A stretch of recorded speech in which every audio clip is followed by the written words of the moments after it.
Go ahead.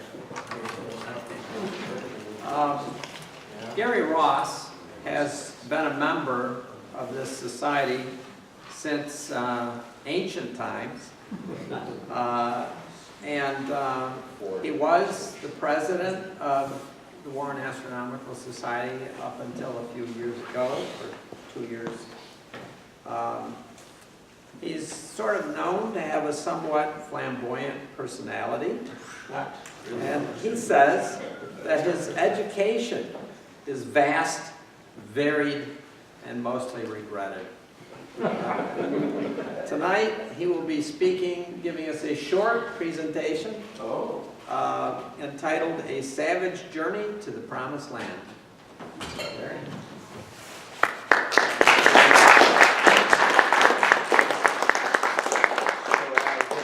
My full measure of time. You're wasting it. That's right. I do not have a flamboyant manner. I have a forthright manner. Now, I have my props up here. But first let me say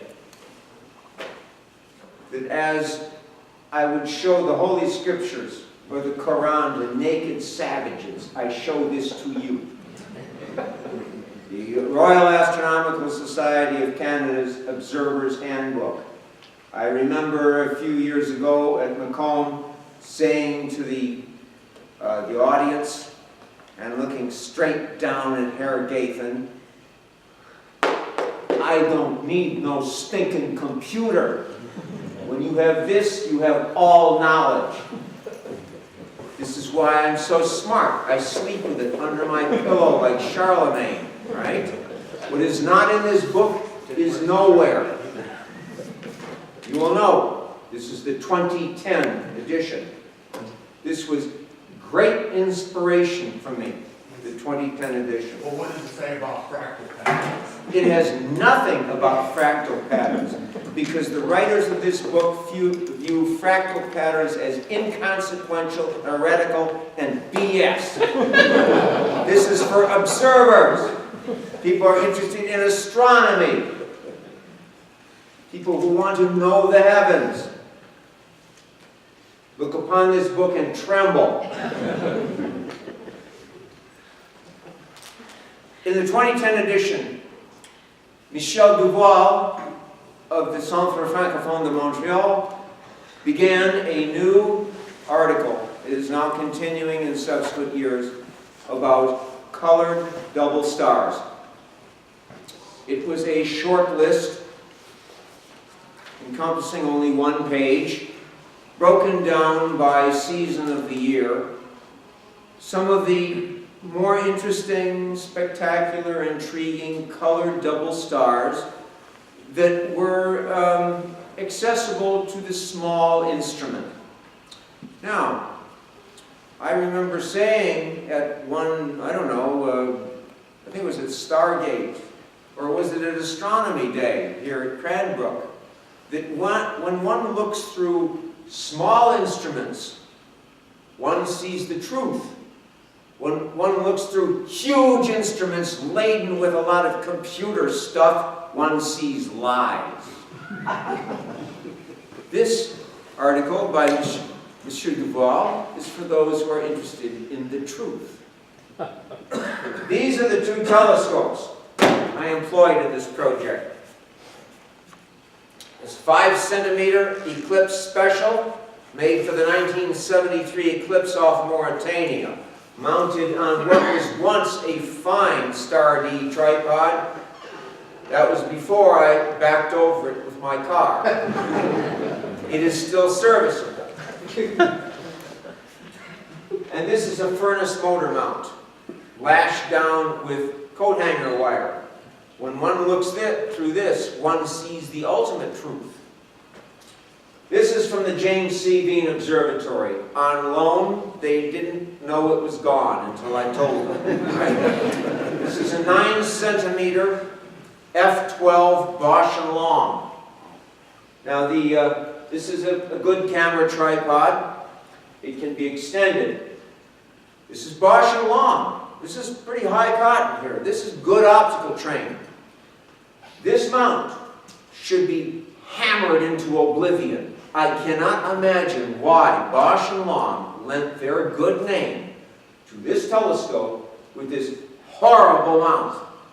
It's too small, it's poorly put together, it's totally an undermounted telescope. It takes a fair amount of skill to use this thing and a lot of endurance, some of which I often have in short supply. Now, this is my star chart.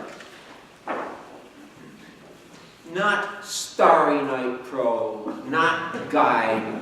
No, this is the Scelnate Plaiso, approximately 1958 field edition, right? Everything you want to know is on this chart. You can bugger go to. This is also not for the faint of heart. And no, I don't put things on a tablet. I put it in my Griffith Observatory diary, brought by my loving friends Patty and Gary Gathan from the Griffith Observatory, in my florid handwriting. We made copies from this book when I completed the survey.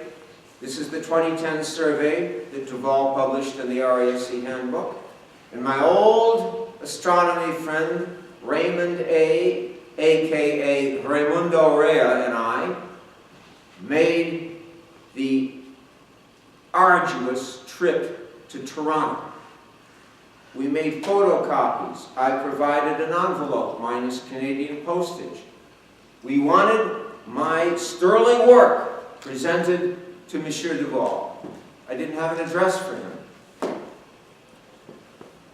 I cannot describe the horror of that journey from Hamilton to Islington section of Toronto. We felt like Phileas Fogg, jumping from public conveyance to public conveyance. He looked like Passepartout. I looked like Phileas Fogg.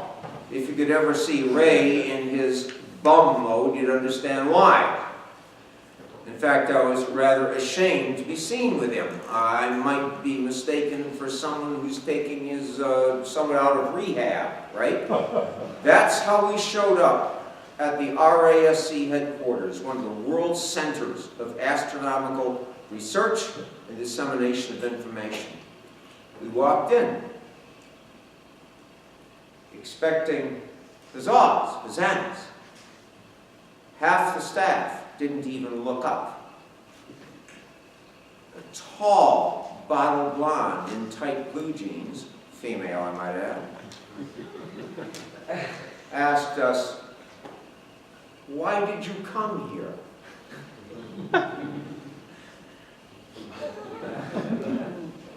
Why did you come here?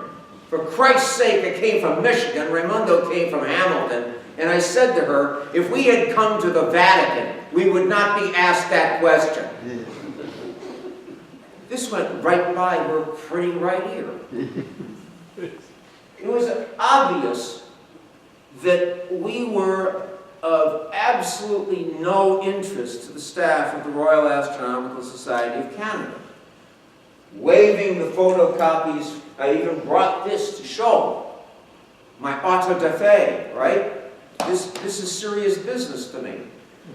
Grudgingly, they took my big manila envelope and wrote out the address to the Centre of Francophone. Didn't even know Monsieur Duval's first name, even though he's a contributor to the RASC handbook. I was gracious enough to say his name is Michel, not my belle. Male, right? So, we weren't even offered a good old boy cup of coffee. It was obvious they were just happy to try to get us out of the place. I cannot conceive of this attitude. It is un-Canadian, which is one of the highest insults I can level. So, there is the story in the DECAMERON where the Jew undertakes a pilgrimage to Rome. And he sees all the horrors there in medieval Rome. All the horrors of the medieval church. Comes back home, converts to Christianity. And his Christian friend said, well, why did you do that? You, all the ugliness and the sordidness in the Roman church. And he said, well, it's simple. That the Jewish faith is not expanding, but the Christian faith is. Therefore, God must be willing to overlook all the sordid politics of the church in Rome. So, I've decided to convert to Christianity. Well, I can tell you something. I'm not converting to the Royal Astronomical Society of Canada. No. We make these observations, these marvelous telescopes. We write them down. We bring them on bended knee, on a velvet pillow, practically. And we're asked, why did you come here? So, the epilogue of all this is that I never heard a thing from Monsieur Dubois. I'm going to give him the benefit of the doubt. I don't think he even got it. There will be no further communication with the Centre Francophone de Montreal or with the Royal Astronomical Society of Canada. No, the next time I'm in purgatorial Islington, I will not stop by because it gets expensive when you travel with Raimundo, because right across the street from the office building is a bar and grill. And when Raimundo eats, he's Italiano. He has to drink. And since I'm so grateful for my simple native guide, naturally, I'm the one who picked up the tab while having a salad and water. And by the time I got out of that place, it cost me $28 for his stinking lunch. Because it's after right? Well, what can I do? He used to live in Toronto. He has knowledge of that wondrous city, the Lady of the Lake, that I do not have. And I had to bring him along. But I have an impression that his appearance and manner may have affected the staff of the RASC. They saw this pug ugly walking in there with me, and he does look like a washed-up prize fighter, smelling of wine, and they thought, let's get them out the door as expeditiously as possible. However, I want to say this. Using these telescopes, this list of variable stars was a bit of a challenge at times, that I specifically limited the aperture and the magnification employed to see what these telescopes could resolve. Most of the observations were made from Royal Oak. A few of the observations were made for the front lawn of the James C. Bean Observatory. And if there's a moral beyond the Decameron, no, I am not going to convert to Catholicism. No thanks. My mother left the church. We ain't turning back. But these little telescopes are the instruments of an observer. That for those people who are new to this, or perhaps don't have all the money in the world, or are very humble about their technical acumen, I point out, in no uncertain terms, as usual, that you can be an amateur astronomer with these telescopes using a first-rate guide like this, and even as wretched an observing location as Royal Oak. There is no reason to be put off by such limitations. This goes for the old and it goes for the young. All you have to do is apply yourself. Sometimes you will fail, sometimes you will succeed, but that's in the game. All you need is some relatively simple reference books. It's not cheap, but there are a lot of beginners' opportunities in here. And the old-time religion don't need a bloody tablet to observe the sky. And some relatively simple telescopes. Yes, that's what they say in Rome. This was homemade. Obviously not the telescope, the tripod. But this telescope is homemade. It was assembled from parts. This is a commercial item.